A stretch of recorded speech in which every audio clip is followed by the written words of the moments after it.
ஒரே முடி, ஒரே உயரம், ஒரே அச்சு மாத்தம். ஆமா, இவங்க 3 பேர் தெரு நடந்து போட்டோம். என்ன சொல்லுவாங்க? 3 ஏதோ ஒன்று காலி ஆயிடும்.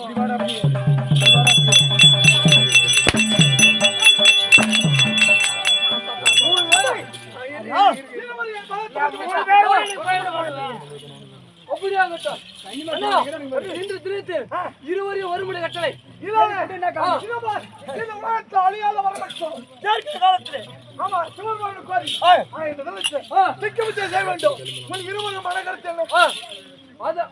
சென்று திக்கு வச்ச செய்யலாம். திக்கு வச்ச